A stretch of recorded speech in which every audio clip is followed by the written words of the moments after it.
My name is Sandra Fritz. I'm the chairperson of the Shrewsbury School Committee. Welcome to our meeting of September 9th. Tonight's meeting is broadcast live on South Oak channels 29 and 329, and it's also streamed live on the Shrewsbury Media Connections website. I'd like to thank SMC Executive Director Mark Serra, as well as Shrewsbury Public Schools IT Director Brian LaRue, who assist us with our meetings each week. First on the agenda is public participation. The town hall is still closed to the public, so if anybody wishes to connect with us, please email us at schoolcommittee@shrewsbury.k12.ma.us, and you'll be able to join us by phone. Next is chairperson and members report. Does anyone have anything? Lindsay. Thank you so very much. I think it's an exciting day in the Shrewsbury community whenever teacher assignments come out. And those came out at 4:30 today, and as a parent with kids in 3 different buildings, I can tell you they were clamoring for me to check my personal email and figure out what was going on. And I just want to acknowledge that as we are setting places for kids as late as last Monday, I recognize the scramble behind the scenes to figure that all out in 8 or 9 days' time is really quite unique, and a big kudos to everybody, and thank you to the patients, to parents for that waiting in an unusual time that we are in. Certainly I want to also acknowledge that many of our leaders and teachers are already trying to figure out how to reach out to kids. I watched a Sherwood video message from Principal Kelly on where to go the first day and what to do. I have a new incoming 5th grader about where, how to find the cafeteria, and he walked us through the building. It was great. And recognizing our community really coming together. The PTO at Patton, just a huge thank you to them. They organized their own supply packages for every student and distributed those this afternoon from 4 to 7 in the Patton parking lot. They said it was just like the pickup line, and the line was out down the street for everybody. But I really wanted to also appreciate the messages were geared towards children, but they quoted Christopher Robin on these packages, and it said, "You are braver than you believe, stronger than you seem, and smarter than you think." And as a parent, I thought, I'm not sure, but I really appreciated the message as we get ready for this year. And so my daughter loved it and skipped on away, and as we think about this community and the new year starting, I just really appreciate what we have in our community to kind of really rally all of us for what is to come next week. Lastly, as we just think about the community coming together, I want to yet again really support Preston Karp of the class of 21, who is promoting a 9/11 National Day of Service project. Starting, I think high school parents received an email today, and I understand more information will be coming out in district communications throughout this week, but Preston is associated as an ambassador with the Project 351, a youth service organization, and last year they began service projects in our community, and it was the pilot year, and it was exciting to see that develop, and they certainly hope to do more. Clearly this year, the world has changed a little bit, and they needed to move to an online platform. As many may know, I connected with Preston.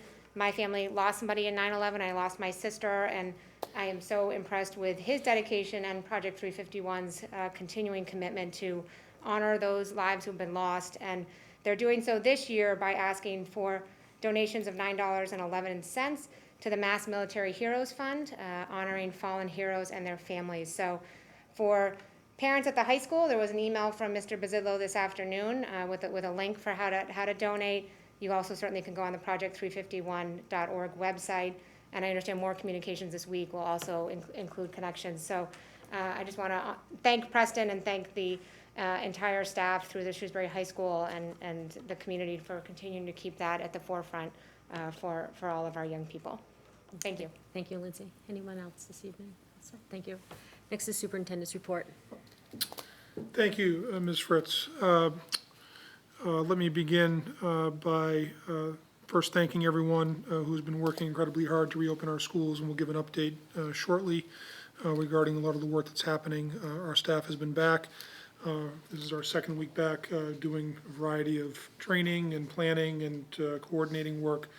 Again, want to thank our leadership team for the efforts. They're going far above and beyond anything we've ever done before, as well as our educators and support staff for this very complex, unprecedented work that's before us. So I want to start by saying thank you.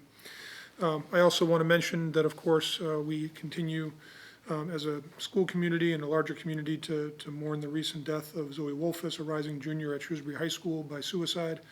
Last week, just prior to the school committee meeting, we were able to have a webinar with Dr. Larry Berkowitz from the Riverside Trauma Center, which we were able to also send that recording out to the community the next day, along with other resources relative to suicide prevention and coping with the loss of a student through suicide. Appreciate the ongoing work the Shrewsbury High School Crisis Team is doing to support our students in the aftermath of this event. Just want to mention, of course, to everyone that if anyone has a concern, they can always reach out either directly to one of our schools or directly to the school department office, and we'll be sure to direct you to the appropriate resources and support. So that's work that we continue to do as a school district. And then I also do want to mention just another note of gratitude.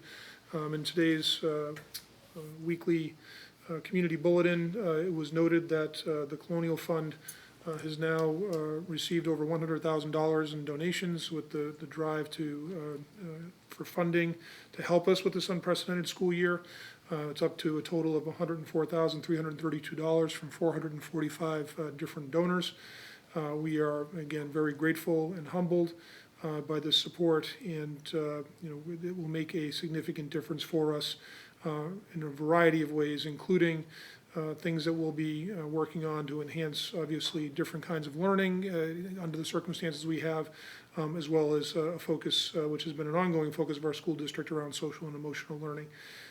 And so, again, thank you to everyone who's donated, anyone who is interested. I do suggest and I do concur that we want people to support Preston Karp's drive for the service project on 9/11. And again, as a school district, we continue to be grateful for any donations people can make to the Colonial Fund to assist us with the work that we have before us this year. And that is Superintendent's report this evening. Thank you, Dr. Sawyer. First time scheduled appointment this evening will be an update on the 2020-2021 school year reopening. I'll turn it back to Dr. Sawyer and district administrators. Thank you very much, Ms. Fritz. So this is going to look very familiar. The first slide, of course, we'll present are the three key messages. The first, of course, that the health and well-being of our students and our families and our staff remains our first priority. That our focus is to develop a safe school environment for our students and our staff that prioritizes everyone's well-being and enables high levels of learning for all. And we have done this planning based on guidance, of course, we've had from our state agency, the Department of Elementary and Secondary Education, while we're also monitoring the latest data from medical experts, public health experts, regarding how that's affecting Massachusetts as well as locally here in Shrewsbury. I'll run through similar slides as the last few presentations. This next slide is as of this afternoon, the Johns Hopkins University Coronavirus Resource Center, their testing positivity by state. Massachusetts remains low relative to our peers around the country. It is a 1.71% 7-day average positivity rate, which is down from a little over 2% 2 weeks ago, up about 0.1% from 1 week ago. Still in a very strong place. The benchmark is that you can see there from green to orange is 5%. That's what the World Health Organization and other public health organizations recommend as sort of a benchmark for looking at reopening, whether that's businesses, schools, et cetera, in society. And so at 1.71%, we remain well below that benchmark, and that's as an entire state. The next slide shows some data specific to Shrewsbury. Every Wednesday evening at 6 o'clock, the state releases a weekly report on COVID data. The case count for the last 14 days for Shrewsbury is 9 cases. That was the same as last week for the previous 14 days leading up to last Wednesday, which is a 0.6 cases per day. If you divide those 9 cases, assuming those are 9 active cases within a 14-day window of the time that usually the disease runs its course, it would be, as far as quarantining and so on, and hopefully feeling better. Of our 38,000 person population in Shrewsbury, that comes out to 0.2 of 1% of the town's population who have an active case over the last 14 days. So I think it's important to make sure we have some perspective relative to the relative number of cases to the entire population. This next slide is courtesy of the Central Mass Public Health Alliance, of which Shrewsbury is a part. I had asked them for an update today on what the percentages were in terms of the age level of COVID cases. And these are all cases since the pandemic began in March.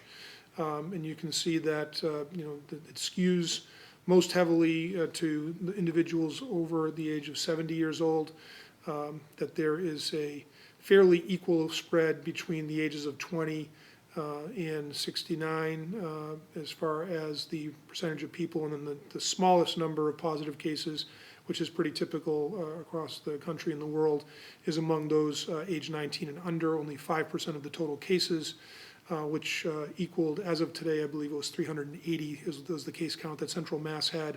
I believe it's 381 in the statistics that the state just released at 6 p.m. this evening. So of those 381 cases, only 5% of them were school-age children. And then you can see the spread across the different age brackets there on the display. Next slide shows the 14-day positive test rate, which is a rate that the state is using to track. And you can see that we continue to have a trend in the right direction from 5 weeks ago at about 1.25%. To this week. It's gone down from last week another 0.1% from 0.49% to 0.39% in terms of positive tests for Shrewsbury residents. And you can see the link there, which is the report that was just released as of 6 p.m. this evening. Also in that report this is familiar to a lot of people, the color-coded map that the state has been publishing. And this statistic is based on the 14-day cases per 100,000.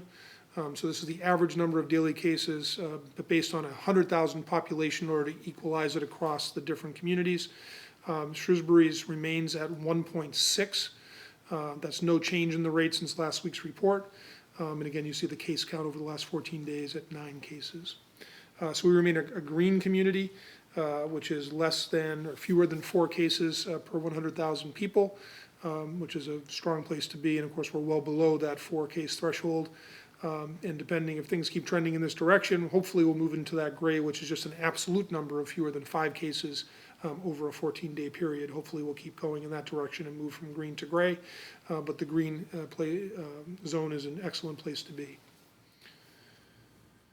This next slide is just want to remind people that the Department of Elementary and Secondary Education issued some guidance based on that color-coded map. Where in terms of the kind of learning program that public schools should consider. We again are in the green, which the State Department indicates would be appropriate for either full-time in-person learning or a hybrid model. The hybrid model is what we've chosen and to enable 6-foot distancing, where the 3-foot model, just in terms of our population in different places, particularly at the high school, would really not allow for even the 3-foot buffer in some cases. So we made a decision, a few months ago to go with the 6-foot buffer. But again, we're in that green zone, which makes that an appropriate model to be using. We do continue to monitor data. This next slide, we're monitoring this color-coded metric of the cases per 100,000 people over 14 days.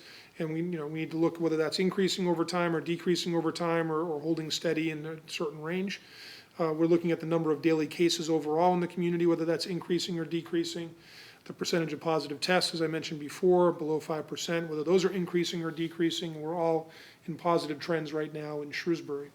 In terms of the monitoring this data, some people have been asking, so what would happen if things move in a certain direction, or what might trigger us to move from a hybrid model to an in-person model, or rather, totally remote model of learning, as we had to shift last year suddenly, of course, because of the emergence of the pandemic. And we have an approach we're using where if we were to move to yellow, we would look at that in combination with other factors. If we move to red, obviously that would be more concerning. And we'd look at that in combination with other public health data that I just mentioned in the previous slide, as well as looking at cases. If we do have a case in our school, or more than one case in a school, or a series of single cases in a short time span, that's something obviously we'd have to give great consideration to. We are committed to consulting with the Central Mass Regional Public Health Alliance, other medical authorities, regarding, in those cases, a potential short-term closure of an individual school or perhaps the district, depending on what this was looking like, due to any concerns about potential spread. That could be a very short-term closing for a few days to do enhanced cleaning.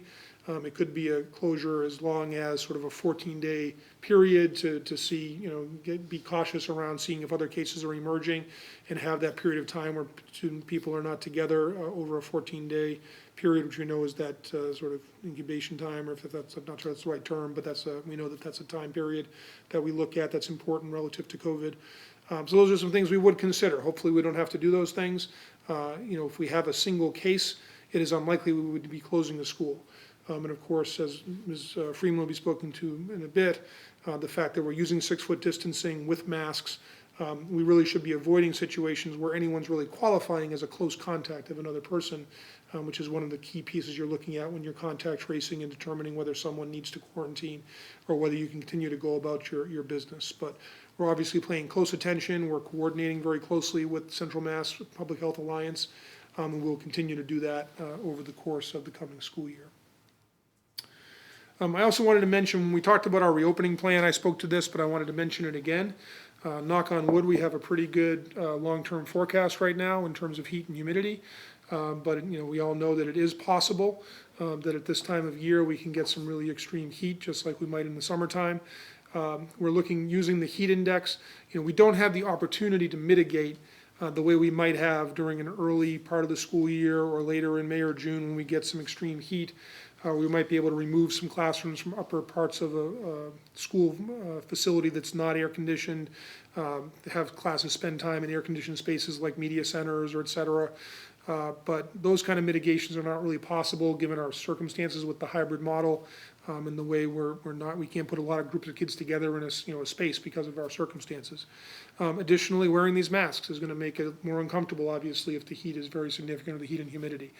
So there is the possibility that I may determine that we're not going to hold school in person on a certain day or days if the heat is more extreme.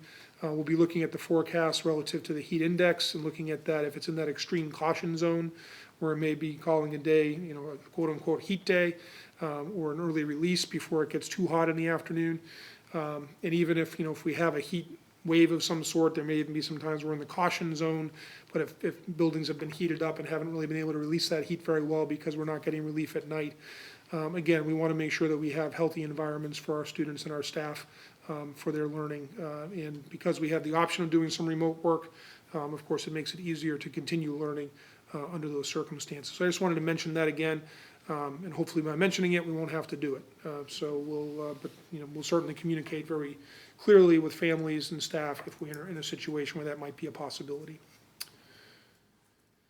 Okay, this next slide, I just wanted to make mention that this afternoon, all of our schools released information to families around school-specific reopening plans with a host of information that can be found at the link that you can see on the slide, and we post these slides tomorrow morning on our website as well under the school committee documents part of our website. You can see that's just a screenshot from the page where all those reopening plans are posted. This next slide shows an example of what one of these reopening plans looks like. This happens to be Calvin Coolidge Schools. You can see that there's a hyperlinked table of contents with a host of very specific information to that individual school. Some things are the same from school to school, but there are things that might be slightly different with the parent pickup and drop-off pattern, for example, and so forth. And we believe this will be valuable information to families for them to be able to utilize as they prepare for their children to go back to school and to refer to in terms of how we're going about our business to make sure that all these different mitigation factors are in place. And I want to thank the principals for their hard work and their teams on putting these together and getting them out to families. So, we are certainly working furiously to finalize our plans for reopening. First day for students is next Tuesday, September 15th. As was mentioned earlier, our preschool through grade 8 teacher or team assignments were released today. We do still have some positions in the district that are vacant. A couple of those are teaching positions. Frankly, that tends to happen every year. We have a couple of last-minute resignations or changes. This year, that's been exacerbated by the fact that we're doing some additional hiring because of the remote classes that we've had to set up. We all remote, but we are working very hard at that and doing everything we possibly can. And obviously, we'll have someone in place, whether that's the person who will be more permanently assigned or someone who can pinch hit until that person can be hired. But that's the most important work we do, is to decide who we're going to put with our children to educate them. In most cases, we're in the final stages of getting people on board. We also are dealing with the complexities of building schedules at the high school in particular, but also at the elementary and middle school level, where these are still being entered into Power School on essentially almost like 3 schools in one. You have these 2 alternating cohorts of students, plus a group of students who are all remote. So this is, again, more complex work than we've ever had to do, and people are doing everything they can to make this work. So again, we will ensure that we have an educational program that will be much more robust than it was last spring, of course, under our emergency circumstances. I want to emphasize that everyone associated with our operation is giving maximum effort to accomplish all these unprecedented tasks. I continue to ask for everyone's patience and their grace and their flexibility as we work through these pieces. It will be an imperfect opening of school. I'm sure there will be hiccups in different ways. Whenever that happens, we'll make sure that we address them as quickly as we can and smooth them out. But it would be folly to think that we're going to hit the mark perfectly in every case. We're doing everything we can to be as good as we can as we open up. But again, where we do have hiccups, we will work with people to resolve them and move forward. And I'm confident we'll continue to improve as we go. We've never done this before, and so there will be lessons learned from day one in terms of how we can to make sure we're doing it better. And finally, again, as our key messages say, the emphasis is on health and safety. And that's where we are making sure we get it right. And so with that, what I wanted to present this evening, or ask our colleague, Noel Freeman, who is our Director of School Nursing, to take some excerpts from a slide deck that's actually going to be sent to parents and families tomorrow, that will be asking parents to go over with their children before they come back to school. That has to do with safety and health and a bunch of different elements relative to how school is going to work in this new normal. So with that, I'm going to ask Ms. Freeman to go over some of the slides that are excerpts from what parents will be receiving, as well as Mr. Collins to speak specifically to some of the issues with our bus service and our cafeteria and meal service. And then there'll be an opportunity for any questions or comments the committee has at the end. But let me turn it over to Ms. Freeman, please. Thanks, Dr. Sawyer. So as Dr. Sawyer said, I'm just going to provide a preview of a much larger training that's going to be available to parents tomorrow morning. So I am not going to go through the entire training because we don't want to be here that long. This training is a slide deck that we've designed to be a resource. So it has information regarding COVID-19, ways to keep ourselves and other people healthy during COVID-19, some mental health resources, some possible COVID-19 scenarios, and information about protocols for day-to-day operations when everyone is back in our buildings. There are also links that you'll see on the slides that can provide additional information for people who are interested in the different topics on the slides. So we do ask that families review the info together so that both the adults and the children at home can benefit. Students will receive additional training at school, but this is meant to kind of provide a baseline for them as they move into the buildings. So the first part of the training is about health and safety. It's broken down into 4 parts. The slides in the health and safety section provide information about COVID-19 itself, how it spreads, symptoms, way we can protect ourselves and others. And there are also slides included in this section that talk about the specific ways that the mitigation strategies will be implemented in our buildings. So it's important to stress that we need to use a combination of mitigation strategies. We've said before that just one strategy on its own will not be effective, so we really need to all think about these as kind of a group that goes together. So first is face masks. All students must wear face masks consistently and in the proper manner. So that's students from pre-K to grade 12. We realize that there may be some exceptions for students with disabilities that may prevent them from being able to tolerate a mask. We will work with those students and ask that parents work with them as well to kind of build that tolerance. Everyone should do their best to avoid close contact, and the definition of close contact is being within 6 feet for 15 minutes or more at one time.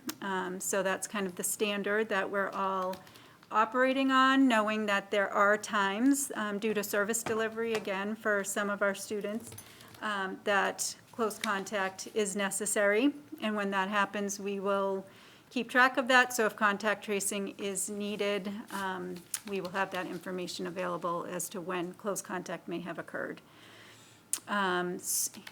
Washing hands and sanitizing is always a great strategy for preventing all infections, including COVID-19. And students must stay home if they are sick. I'm going to talk a little bit about that in greater detail. So really, we just have to remember that we're all in this together, and we're asking that families partner with us. Staff received a very similar training to what's being shared with families when they all came back to buildings, so everyone needs to be on the same page about all of these strategies that we are using to maintain as safe as possible a school environment for all of us. So staying home when sick, I think I touched on this when we talked about the reopening plan, but just want to review. So families need to remember, and again, this applies to staff as well, that it's very important that if people are having any symptoms at home, that they should stay home and not kind of come to school and try to stick it out. This is kind of different than other school years, so we want to make sure that we stress that this is what everyone needs to do. The symptoms that I'll review on the next slide do overlap with the symptoms of many common illnesses or conditions like allergies, flu, the common cold. So it can be confusing, but at this point we are operating on an assume it's COVID until proven otherwise status. So when these symptoms occur, we do need to follow up as if it may be COVID. So students who have symptoms do need to stay home until they're evaluated by a healthcare provider who can help us with that determination, and will likely need to be tested for COVID-19 before they can return to school. So as I said, there's a wide range of COVID-19 possible symptoms, and they are some pretty common symptoms that people experience with other illnesses. So fever or chills, cough, shortness of breath or difficulty breathing, body aches, fatigue, sore throat, loss of taste or smell, GI symptoms like nausea, vomiting, or diarrhea, and then headache and nasal congestion or runny nose. Those last two symptoms kind of only count if they're combined with one of the other symptoms. So that takes a little bit of kind of going through the symptoms, doing a checklist, which is what we are going to ask people to do every day. So if you can advance, thank you. So this daily assessment of symptoms needs to happen at home every day before sending students to school. So if you answer yes to any of the following questions, it says you should not report to work. You should not send your child to school. Again, this was staff are doing the same self-assessment before they'd come to work. So you're asking yourself about your child as a family member, a parent. You're asking if the child has had any of those symptoms that we just talked about over the last 3 days. If the student or anyone in the household or close contacts outside of the household have been diagnosed or suspected of having COVID-19 in the last 14 days. If the student has been told by the Department of Public Health to quarantine or isolate, which would likely be because they had been identified as a close contact or diagnosed with COVID, and whether the student has traveled outside of Massachusetts. So we want to be clear that we're following, when we're thinking about travel outside of Massachusetts, we are following the Massachusetts travel order that was issued by the governor. So there are links here to that site. The kind of lower risk or safer states do change based on positive cases in those states. So it's important to check that website for updates if you're traveling. It changed as recently as the last couple of days when I looked at it today. There were some actually additional lower risk states, which is nice to see, but it does change kind of without any announcement being made, so you just have to look at that website. So just to review that, again, we're asking all families to complete the screening every day before you send your child to school. And if you answer yes, you need to keep the student home from school. You're going to report the absence to the Child Safe line in the building as per usual, and include as much information as possible on your message about any symptoms that the student might be having. And then you will receive a follow-up call from the school nurse in the building to talk about those symptoms and to determine what follow-up is needed, recommend reaching out to your healthcare provider, and whether we're going to require testing before the child can come back to school. So, of course, the ideal is that no one is in school sick, but we realize that even with best efforts to keep kids home, if they're sick in the morning, sometimes they're fine in the morning and they develop symptoms during the day. So if that happens, the student would be sent to the school nurse, as would be typical, and they would be evaluated to determine if any of those COVID-19 symptoms are present, and then appropriate action is taken. So if the school nurse determines that any of those symptoms are present and considers the child to have possible COVID-19, that student is going to need to be dismissed. And we have an area, a room in each of our buildings that's been designated as a medical waiting room, which will be a supervised care space separate from the health office, where students identified as having possible symptoms will wait for dismissal. So again, students, anyone found to have those symptoms is going to be dismissed. The threshold for dismissal is going to be a lot lower than it used to be. Some of these symptoms we would have sent kids back to class with in the past, but we're going to need to be very conservative and, again, assume it's COVID until proven otherwise. So in order to limit exposure of symptomatic individuals to others, we're requesting that parents try their best to make arrangements to have someone available to dismiss the child within 30 minutes of a call, to let them know that the child needs to be dismissed. We're asking that families provide 3 emergency contacts wherever possible. Those contacts can include the parent or guardian. It doesn't need to be 3 in addition to the parents, but people who are available to pick up the student and reachable during the day. And we're asking that everybody go into the parents' portal and make sure that the contact information that is in there for emergency contacts is accurate.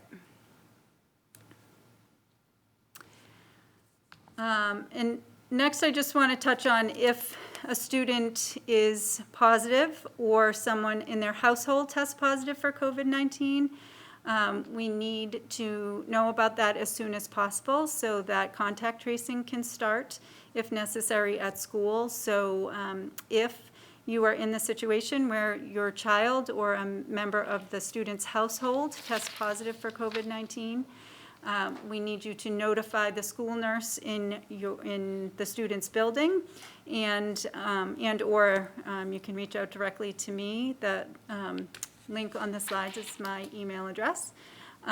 So again, we're asking that we know that as soon as possible so we can start the process that needs to happen at school. And notifying us is really also so that we can reach out to you as a family to see how we can support you, how everyone is doing, and if there are any questions that we can answer for you about kind of the care and needs when diagnosed with COVID-19.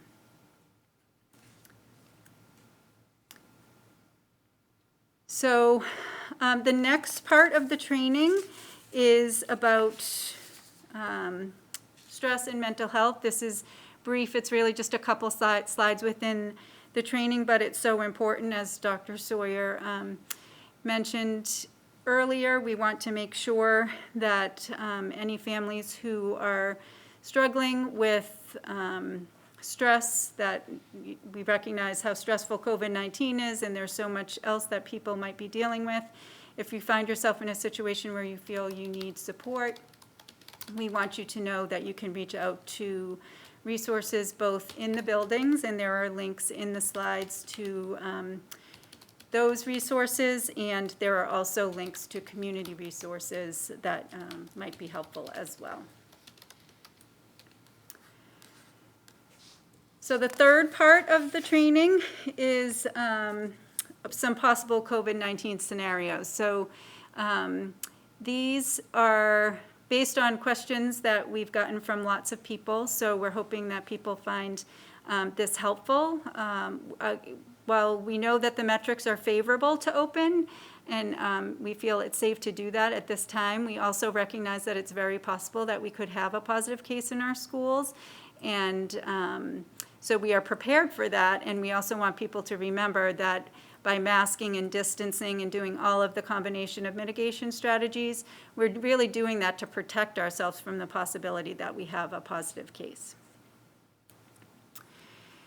So what will happen if there is a positive case in the school community?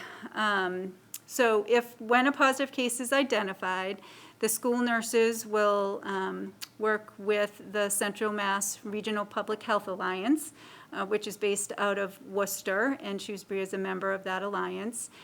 So we work with those public health staff to begin contact tracing and notifying close contacts. Again, because we're using 6 feet distancing and keeping in mind the close contact parameters throughout the school day,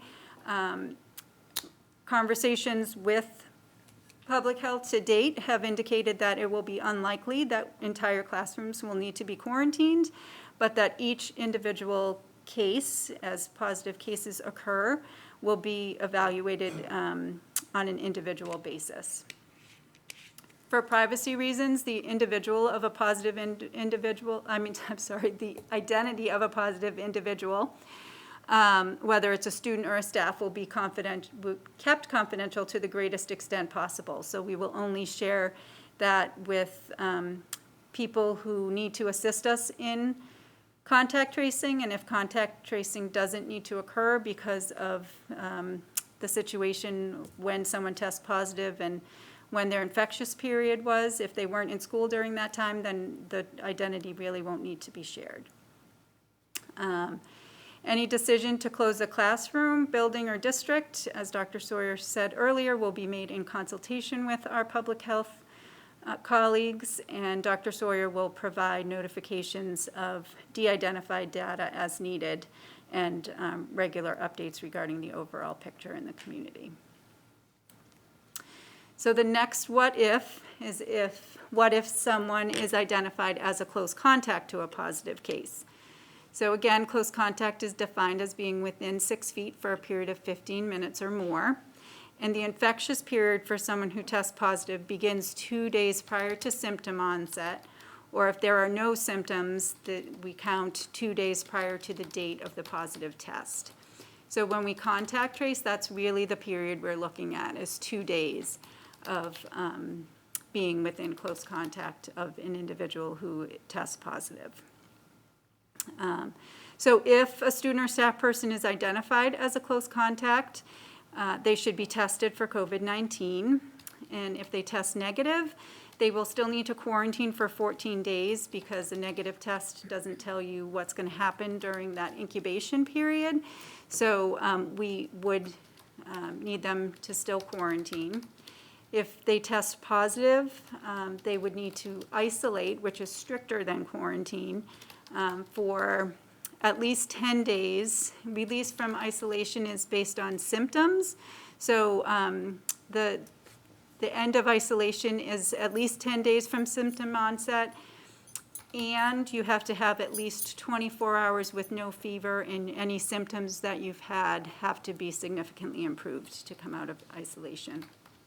And if someone chooses not to be tested, they would need to self-quarantine for 14 days from their last contact as well. So the last what if is probably the question that we nurses get kind of the most. And it's not that we don't want you to ask us, it's that I'm hoping that having this information will ease some anxiety when this happens to people.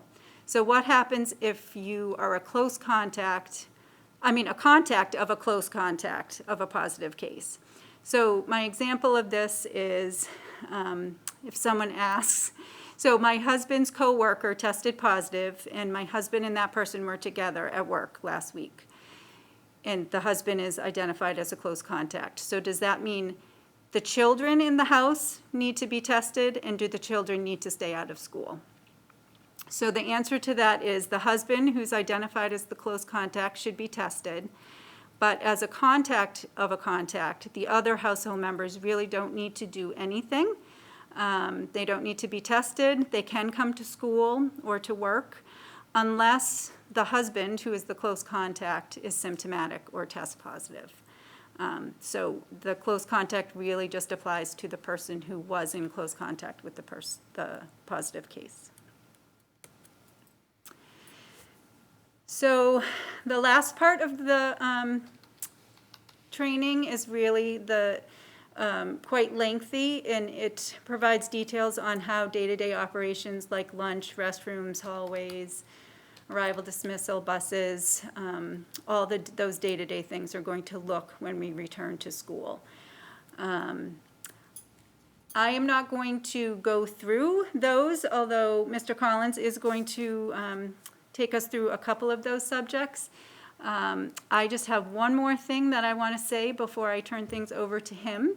So I just want to remind all families that the state of Massachusetts recently changed their regulations and now requires a flu vaccine for all students to attend school, regardless of whether you're attending in person or remotely. So flu vaccines have always, well, for several years have been recommended and available for anyone 6 months of age or older. But now they are required for in-school. There is part of this is because there is a concern that co-occurring flu season and COVID-19 could overwhelm the healthcare system.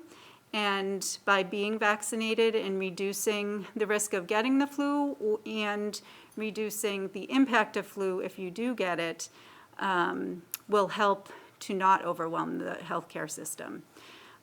So that is a requirement for all students. Flu vaccines are available through your healthcare provider. And I do want to also let people know that many local pharmacies are able to give vaccines to children. Just recently, in the last week or so, I was made aware that pharmacists can now vaccinate children as young as 3, so ages 3 and up. Students can get their vaccines at a local pharmacy as well as at their healthcare provider. So that opens up some more opportunities for people to get the flu vaccine if they don't feel comfortable going to a doctor's office at this point. So students must receive the vaccine and provide documentation to their school nurse by December 31st. So by the end of this calendar year, we need documentation of a flu vaccine for all students. And that's my last slide, so I'm going to hand things over to Mr. Collins, who's going to share some of the protocols. Okay, thank you, Noelle. And maybe just one more piece on the flu vaccine, which is that really appreciate the fact that you coordinated the staff flu vaccination clinics today and this week. And I know that, I don't know if you have any numbers about the numbers of signups you want to share, but I know I saw a really strong turnout at Patton. I do, thanks. Yes, so we did offer flu clinics for staff. We have for the past few years. This is definitely the best turnout that we've had. Today was day 2 of clinics, and I think over 300 staff have been vaccinated already. Sign-ups, we have 475 staff signed up to receive flu vaccines at the clinic. So I really appreciate that people are stepping up and getting their flu vaccines as a way to help keep our community healthy. So Thank you. it's great. Thanks. So I'll just hit a couple of the high points on both the school breakfast and lunch programs and transportation for the community. And again, this will be in the student and parent reopening training, but it's certainly worth repeating in multiple venues. So first is with regard to school breakfast. There's really only one school where, due to the measured poverty level, in the Coolidge Elementary School District, we are required to provide school breakfast, and we will continue to do that with school reopening this fall.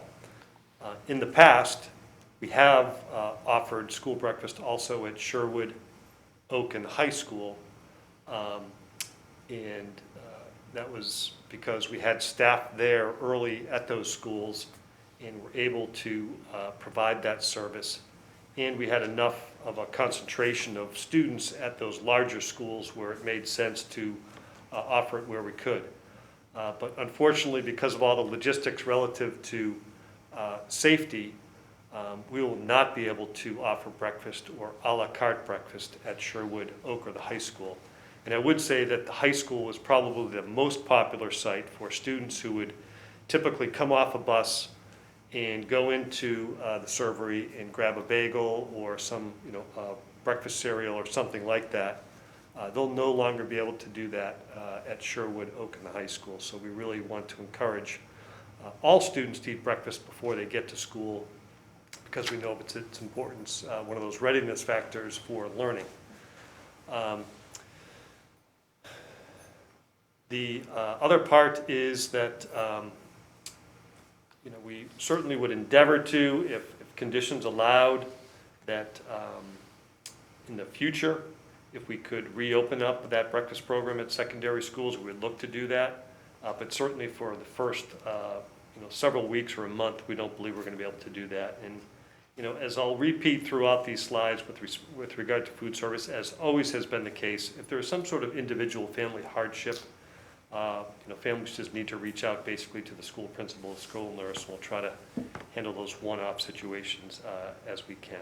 With regard to the school lunch program, I think it's probably well known, but worth repeating again, that we needed to recapture our gymnasium spaces in all of the schools in order to provide for appropriate social distancing for students to eat their lunch and unmask, if you will, and have that 6-foot social distancing.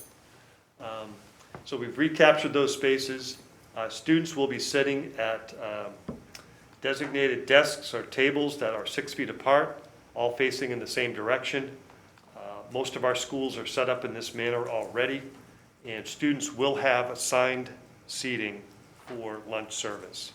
And that's going to be a big change, but I'm confident that students will adapt very quickly. The desks are numbered, and again, this is for in the event that we need to do some sort of contact tracing if we have a case in the school. We want to be able to trace back all the various situations where students were during the school day. Of course, students will need to unmask and then put their mask back on before leaving their seat. In between lunch periods, each of the desks or tables will be sanitized by school staff, and we've hired additional staff to provide for that sanitizing of those surfaces between lunches. I do also, let's see the next slide, I'm sure that some folks have heard that a recent decision by the USDA was to provide a free lunch to all students between now and December 31st, or unless they curtail it sooner than that because they run out of funding. But what we're going to be doing is, because the lunch service is kind of a logistics, time-intensive piece during each of the school days, that we are providing a much more limited menu. We are not providing hot lunch to begin with at the beginning of the school year.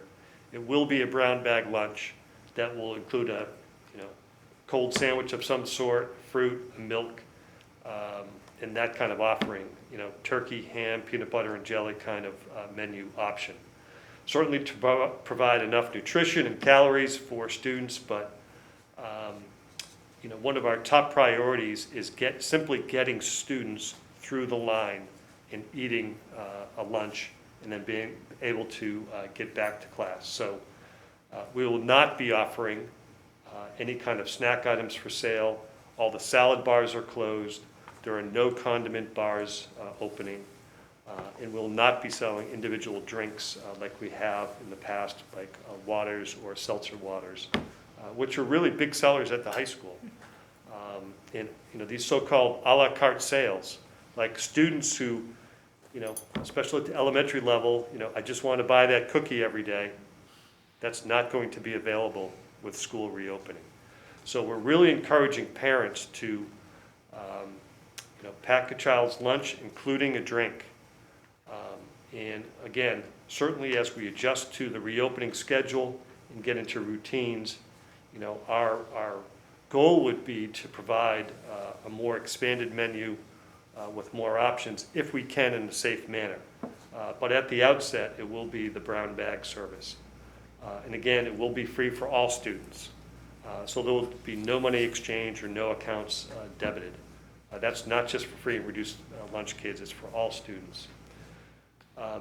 And then, there's the question of students who are eligible for free or reduced lunch, and, what do they do when they're not in school, whether they've chosen remote learning or they're at home on the alternating hybrid schedule. Well, like we did during the closure period, we'll offer a drive-by meal pickup service at Shrewsbury High School on Tuesdays and Thursdays from 10 a.m. to 11 a.m. And parents will be able to pick up multiple meals for their children during that time period to cover them for those days that they're not in school. So that's how we'll provide the lunch service. Moving on to school transportation, we are following all the Mass DESE guidance that provides for one student per bench seat. Siblings will be expected to sit together on the same bench. We have looked at all the bus registrations that we have to date, and we are certainly within the Mass DESE guidance for those provisions. Upon boarding, the bus drivers are going to direct students where to sit. We had hopes for hiring up to 30 temporary bus monitors for the outset of the school year to help assist students get boarding and deboarding. But unfortunately, we had extreme lack of applicants, so there was just nobody to hire for that. So the bus drivers will be directing students. I can tell you, looking at the bus ridership statistics, that most of the elementary bus runs, especially under this hybrid schedule, of course, we only have half the students coming in or less than half each day. Most of the elementary runs are under 10 students per bus. So very low ridership. Middle school and high school bus runs are different. We do have, anywhere a range from 8 students per bus to 24 students per bus, and many of them are in the low to mid-teens. Also, students must wear a mask while they're riding the bus, and the windows will be opened, weather permitting, while students are riding. Next slide. The social distancing will be expected to be adhered to when they're getting on the bus and disembarking to go to school or go to home. And again, the fee that's typically charged for segments of the population that are not entitled for free transportation, that fee has been waived for the first half of the year. But that does not mean, students and parents who wish their student to ride the bus still need to register for service and cannot just board a bus without registering, because we need to be monitoring ridership. And that registration portal has remained open. Bus information was communicated, I believe it was over a week ago now, to parents. It's been available in the parent portal. We sent a telephone and email message to all the parents who had registered for bus service to date. And we know that there has been some changes of students going from one cohort to another, so that registration portal is still open. Buses will be disinfected every night by AA Transportation, and bus drivers will be wiping down just the high-touch services between bus runs. So that's how we'll provide school transportation and food services for school reopening. So with that, the last slide is just a repeat of the 3 key messages. We hope the information was helpful to those watching, to the committee, of course, and we'll be sending out a more detailed slide deck to families tomorrow with some additional information in combination with those school-specific plans that went out today. There's a wealth of information for families much of which has been presented previously, but it's just we're trying to make sure that it's easily accessible and that there's ways that we can ensure that families and students have the information they need about how we'll be operating. So with that, we'd be happy to answer any questions or hear any comments the committee has. Thank you. Any comments or questions? Jason? Question first and then a comment for Ms. Freeman. You mentioned that tomorrow morning there is what I assume is an online parent-focused training. So the slide deck will be, it won't be a live training. Understood. The slide deck will be released for people to review the information on their own. All the information is there on the slide, so they can kind of do it at their own pace over the next several days. This is going to be provided to the entire parent community via email? Yes. Yes. Excellent, thank you. That was my question, and then just sort of a comment, which is this is the last time that this committee is going to be gathering publicly before students return to session next Tuesday, the 15th. And I just want to take this opportunity to extend my thanks to the community for their continued patience throughout this process. Certainly, we have received a large volume of questions, input, and feedback, and certainly we understand that not everyone is happy. Some folks are nervous, some folks are angry or dissatisfied. And that is to be expected. What we have seen in the last few months is K-12 education in Massachusetts be reinvented in front of our eyes in a way that had to happen a lot faster than any of us would have liked. Through it all, I have seen an incredible level of dedication from our staff at all levels. It has not been perfect, it has not been without problems, and next week will not be perfect. Next week will not be without problems. But I have every confidence that our staff and our leadership team at every level all the way down are going to do their absolute best to ensure the safety of our students and to ensure a top quality educational experience. So I just wanted to take this opportunity to thank the community for their continued patience and for their patience in advance as we go into next week. Next week is going to be an experience like no other, but I am confident we'll be able to troubleshoot problems as they arise. Thank you, Jason. Dale? Question, in a typical flu season in our school system, do you have a rough idea of what happens to the absentee rate? I don't have any, off the top of my head, statistics. I can try to look back, but I would say that we have not experienced over the last several years any big dip in attendance due to flu. We always, have kids kind of in and out with flu, but we have never kind of had a concern about a big pocket of flu. It usually stays pretty individualized. I think the statistics for Massachusetts flu vaccines in the pediatric population is typically about 80% of kids get the flu vaccine annually over the last few years. So I think that helps, and then this push to have even more students vaccinated will hopefully hopefully help even further, but we have not had big flu issues in the past, fortunately. Thanks. It's Lindsay. So, again, I've already expressed my thanks, but I think it needs to be said again. I know there's an incredible amount of work here, and I'm just trying to, as a parent, understand some things, particularly about when kids might need to stay at home. And so, let me repeat what I think you said, and then I don't actually think I understand completely, though. So you have a close contact potential exposure, and then you would, if a child is a close contact, they would potentially be out of school for either 14 or 10 days, depending on symptoms, whether they have a positive or negative test. That's one scenario. Then we have a second scenario where a child is in school and has some symptoms that may or may not be COVID. They have a runny nose and a sore throat, and it could be strep throat. But I guess, do we have a sense for what that path looks like? Because that doesn't seem as, or maybe I'm just not as clear. Does that also mean a 14 or a 10-day time out of school, or is that now a conversation with the child's physician and the nursing department? How does that work for parents? So how that would typically work is if a student is found to be symptomatic either at school or if a parent keeps them home and then the nurse follows up to kind of get more information and determines that the symptoms are consistent with possible COVID-19. The recommendation or the requirement would be that the student needs to be seen by their healthcare provider and tested. If they test negative, they would be allowed to come back to school as soon as their symptoms have resolved or when they've been symptom-free for 24 hours. So that could be as soon as, 2 days. Or if they test positive, then they would follow, that course of you need to be out for 10 days, a minimum of 10 days, and it's based on when your symptoms resolve after that.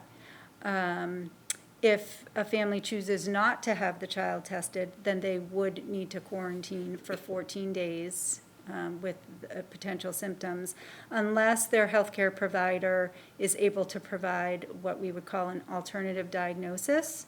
So like you mentioned, it could be strep throat. So if the doctor or the healthcare provider, nurse practitioner, whoever they're seeing, feels that they can say for sure, and they're willing to put in writing that this child does not have COVID-19, they have something else, then the child would be permitted, again, once their symptoms have resolved, to come back.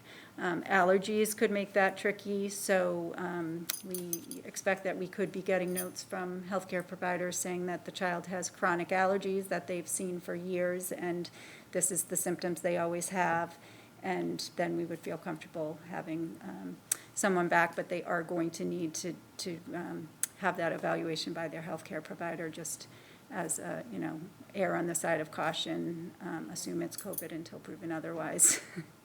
Mode of operation. So that seems really important, and I think there's a little misunderstanding in the community about this, because I was myself talking with some other parents, and we were saying, why would anyone get tested? Because even if you're negative, you have to stay out for 14 days. That's if you're on the close contact sort of train, Yes. and that we're really concerned because you were in contact with someone with COVID. We're with all precautions, even though you have the negative test, we're going to keep you out for 14 days. Very different for, as was said earlier on, it may have been by Dr. Gibson, the list of symptoms that young people could present with are many, and the common cold could have you out here. So we're not saying those kids are necessarily out for 14 days, but we're going to have a conversation with their doctor and understand what's going on, and ideally a negative test will help expedite their return to the school setting. Exactly. Okay, that's great. Let's stick with the 14 days then for 1 second. So my kids are cohort C, so they come to school Thursday, Friday, and this might pivot over to educationally. I'm thinking about what happens. Close contact kids aren't necessarily sick, could be asymptomatic, but need to stay out. What are we thinking about for the 14 days that they're potentially out? Obviously, if they test positive, they're a sick kiddo. We shouldn't be worried about education. They need to get healthy. But for the kids who are maybe either asymptomatic or for some reason can't get tested or something like that, are they going to be able to access more remote learning on the days that are not But you understand where I'm going here? I do. Yeah. And I think, I would say, the good news is, compared to if, under normal circumstances, a year ago, if a student was really ill and had to be out of school for that long, they'd have, make-up work to complete when they returned. Obviously, we don't want kids doing work at home if they're not feeling up to it. But when they are feeling up to it and they had to be out, we didn't have a lot of great delivery systems for that necessarily.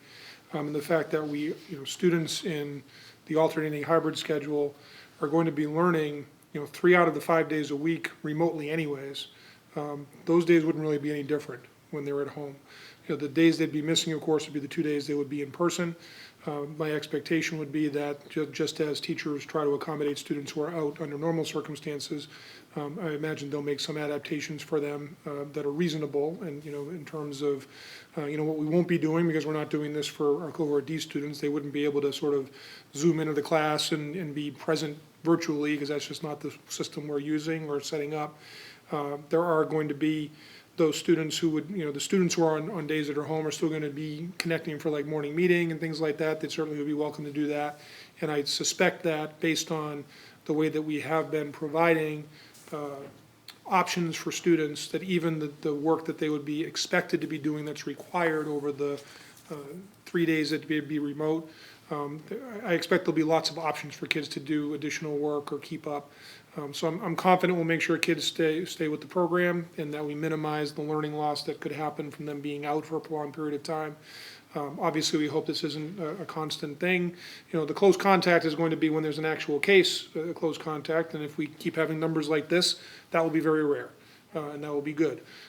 It's more about the suspected symptoms and waiting for them to resolve and kids being out there, and we are asking, and the way we're going to keep everybody in school, and not having to shift to all remote learning for everybody, is if we have the cooperation of families, that if you have symptoms, that, we really need people to play that on the side of having an abundance of caution and keeping kids home. And that's a message we'll emphasize with the slides tomorrow.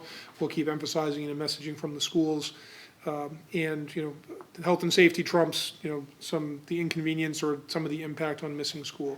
If we have a situation where a student, for whatever reason, is going to be out for a prolonged period of time, my experience is that our educators are very good about connecting with those families and helping those students, and also helping them take a breath, because sometimes their, parents get worried about, if someone misses some time.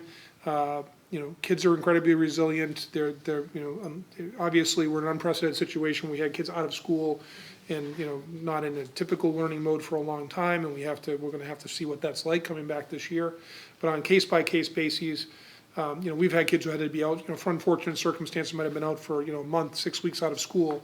And those students typically recover academically very quickly based on the support we provide as a school district. And I expect in these cases we'll be able to do that. Sure, yeah, go ahead. It's a big week. Two kind of small but maybe important questions for our parents on operations. Thank you for all of that. That's really Sure. helpful. Lunches in school. Should parents who are sending lunches, some places have said everything should be throw as you go. We don't want people bringing things back and forth. Is there any concern about people who should, almost like field trip days, should they be all disposable lunches, or is it okay for kids to pack in lunches as they normally would and then bring those materials home? Oh, I think that's fine. If they were in Okay. containers, you mean? Yeah. Oh, sure. Their lunch boxes and the like. Sometimes when I'm Yes. going field trips, they say make it all trash and disposable. That's not a concern. Okay. Nope. I mean, I know a lot of students, I've seen students, bring thermoses of soup or whatever. Okay. And, containers, plastic containers, that's fine. They're gonna put them back into their own lunch bag and bring them back to the classroom, that's fine. And one last one, and I'm thinking particularly about the elementary kiddos and maybe kiddos who haven't taken the bus before. Should parents be preparing their kids that they might have assigned seats on bus to help with contact tracing? Or they're going to get on and be told each day where to go? I imagine that's fluid. Yeah, it's gonna be primarily it's gonna be the same seat every day as Okay. directed by the bus driver. Okay. We, for all practical purposes, aren't able to get down to that point of saying, you're in the third seat on the right as you enter the bus and whatnot. Right. So, but the bus drivers will basically be generally directing the kids who enter the bus first to sit near the rear. And, those last students will have kind of the front seats and then D-board first. So they'll be sitting in, you know, essentially the same seats every day, but directed by the bus driver. Great, thank you, Mr. Collins. Sure. I'm done. John? Yeah, well, just a comment, as we've all been talking about back to school and kind of what Mr. Ballard said about reinventing education. I think every component of back to school has had to be reinvented. I mean, we've been talking about it for the last 8 weeks, you know, whether it's operations and transportation and food services. I think a lot about nursing and, you know, the potential for just a busy week because of just anxiety and just uncertainty, you know, and I appreciate all the work that you put into the staff training and Ms. Freeman did with the family training. I think it's really important. You know, there's enough to handle on a normal circumstance from the nursing perspective, and this just adds another layer to it. So I really appreciate all the work everybody's doing, the level of detail that's gone into this plan. I mean, we needed every minute of every day to get to the 15th, so very much appreciated. Thanks, John. And I think it's important to emphasize the fact that parents really are gonna have to pay attention to all of this information coming out. It's gonna be a lot of information, but the link that you can go into on the website, that you can go into your school and see a lot of detail.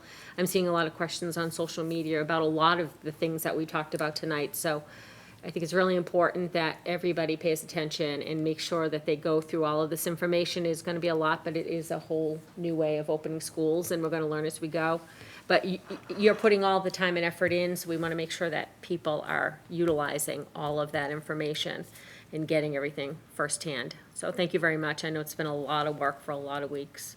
Anything further, Dr. Sawyer? I certainly want to thank Ms. Freeman for her constant leadership on these issues. We could not be in the place we're in without her leadership, and appreciate the work that her team of nurses have been doing as well and will be continuing to do. They'll be more vital than ever to our school operations.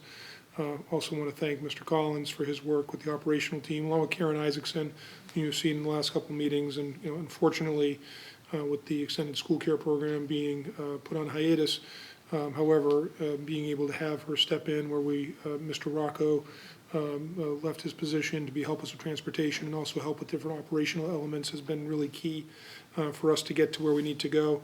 And again, everyone who's doing this work out in the field, you know, there's just been an enormous amount of work to get to where we're at. I think we're in a relatively good place. And, you know, takeoff won't be without some turbulence, I'm sure, but, you know, we'll continue to try to get to that smooth cruising altitude as quickly as we can and hopefully after a few weeks of routine, people will get into a groove and be able to be, you know, focused on what's most important, you know, in addition to obviously staying healthy, which is making sure kids are learning to the greatest extent we possibly can, and I'm confident we'll be able to do that. Good, thank you. Okay, next under new business, we have a memorandum of agreement with the Shrewsbury Education Association Unit B, and it's a compensation adjustment. The school committee asked all employee associations to consider compensation adjustments because of the school district's difficult budget situation. This committee and the SEA Unit B, who represent the assistant principals and the athletic director, have come to an agreement where COLA adjustments and step increases in the existing contract will be deferred for the equivalent of half of the work year. As a result, the district will realize approximately $49,000 in savings that, in combination with the same agreement with the Teachers Association, which is the SEA Unit A, and the full compensation freeze in place for all non-union represented staff, makes a substantial difference in being able to avoid reducing staffing during this really challenging school year. So you all have a copy of the MOA in your packet. Are there any questions or comments? John? I just appreciate the partnership with Unit B. I know we've had some really challenging discussions, and they've been very, gracious in these discussions, and I appreciate reaching an agreement. So, Great. thank you. And I also want to thank Ann Kirchie and PJ O'Connell, who are the two staff members who worked with us over several months, and as well as Ms. Malone, who did all the adjusting on the MOA and got it all ready for us to send out in a really quick amount of time. So thank you to everybody who worked on this. Anything, Dr. Sawyer? No, I certainly recommend it. I appreciate the partnership with this group of employees who are critical leaders for the district and participating in shared sacrifice during a very difficult time. And as mentioned, the fact that this, in combination with the teachers' union, and in combination with the doing a similar piece with the half-year deferral of compensation increases, and then the non-represented secretary support staff and administrative team who are experiencing a total freeze right now. Obviously, we would prefer not to do this. And if there's ever a circumstance where we could not have to, we certainly would want to restore. But in terms of helping us avoid job loss at a time when we can least afford that, the shared sacrifice is very much appreciated. So thank you. Thank you. Okay, may I have a motion that the committee vote to ratify the enclosed memorandum of agreement between the Shrewsbury School Committee and the Shrewsbury Education Association Unit B regarding compensation adjustment? So moved. Second. Moved and seconded. All those in favor, please say aye. Aye. Motion carries unanimously. Thank you.